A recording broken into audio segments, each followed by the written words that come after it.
So we were following and pleading with him all the way out there. Please, just tell us, please. I swear on my life this happened. He gets in the car, doors open. He looks up, and the only reason why I'm telling you this because he died. He looks up at Marco and I, and he goes, "It happened." Closed the door, and off he went. Now, the reason why I share that is because that's not something that I can put any weight on for the documentary for people like you, right? But as a personal message for me, knowing that level of validation on the inside, it kept us going. It was like, okay, why on earth would he have done that? Why on earth would he say? And that kept Marco and I going, and that was a personal level of validation. That is there any conventional explanation why the military shut everything down, why they had military barricades set up around that area? No, they did try to say that the creature was this guy who's got like some deformities, but I've seen the guy Modine or something like that. But you talk to the witnesses. But why would the military shut the town down because a guy with deformities? And then for the doctors in the hospital, they said there was like a midget having a baby or something weird, just something that was just so ridiculous. It was like, and you talk to the witnesses, and they're just like, "Oh, come on, I'm not even gonna, that's laughable at best." I mean, these girls came within 8 to 10 feet. Three women, Katya, 2 sisters, Liliani and Valkyria, 14, 16, and 21. They got within 8 to 10 feet in broad daylight of this creature. And one of the things that doesn't come across in the film, when they saw this thing, they're looking like, what are we looking at here? They're walking through this field, and it's up against a cinder block wall. And one of them was looking at it, what is that? And it was crouched by the wall. It was weak and feeble. And one of them kind of like screeched, like, what is that? And it turned, and it looked right at the girls, locked eyes on them. Liliana grabs her younger sister, who's 14, Valkyria, and hightails it out of there. Katya is 21. She's frozen in her tracks, locked eyes with this creature, and it's communicating with her. Please help me. He wants help. It's weak and it's feeble and it's scared, and it's crouched down. Liliani realizes that Katya is back there. She gets, 100 feet down the path. She leaves her sister, "Stay here, I'm going back to get Katya." She runs back. And I asked Katya, and I asked all the girls, during that moment of contact, when you lock eyes, I know it's only a brief second, but during that moment of contact, what did you feel? Like, put me there. That's where the title comes from, Moment of Contact, because that was when they locked eyes on this creature. And that's when Katya said, "Help me, I'm scared." And it was feeble and suffering. And it's a very powerful moment. And these girls have been saying the same thing. The mother, it's the first time I'd ever reported on these so-called like men in dark suits that show up and intimidate witnesses.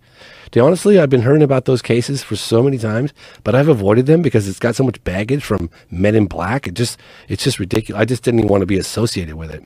But I'd heard it. I can go on until I'm blue in the face. I go till tomorrow morning with the amount of cases, with generals too.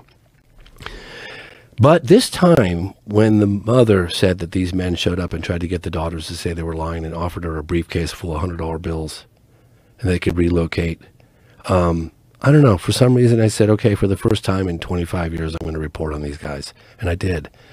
And it's in the movie. You can hear the mother talking about it, and she's so emotional. And the mother came back to the location right after it happened. The smell, that stench, and the footprint on the ground. I mean, everybody talks about that stench, that it was so... They said, if you ever take like a skunk, multiply that by like 100,000, that would give you some indication of the level of like how putrid and nasty. It was paralyzing.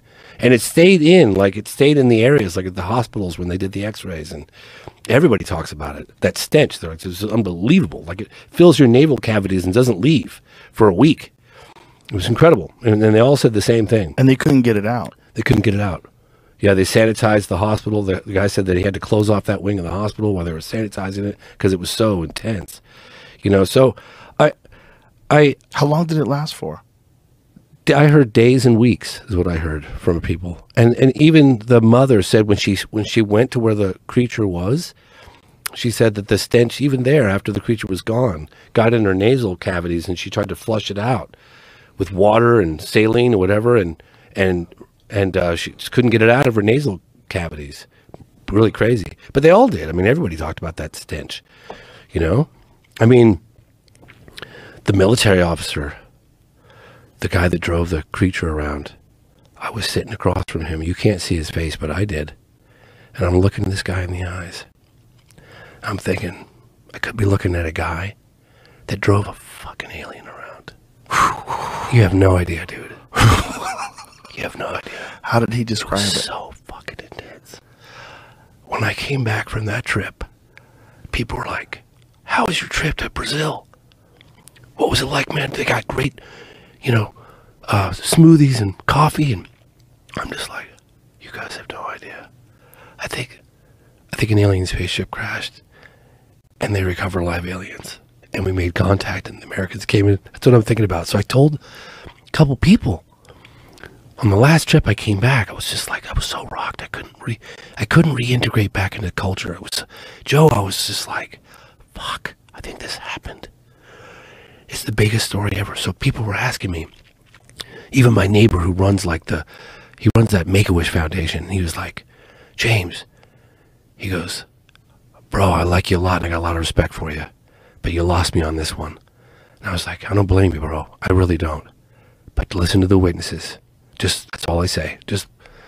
And I would tell people, and I realized I can't talk about it. All I can say is just listen to the witnesses. Don't take it from me. But I'm looking at that guy in the eyes, Joe. And I've been at this for 30 years.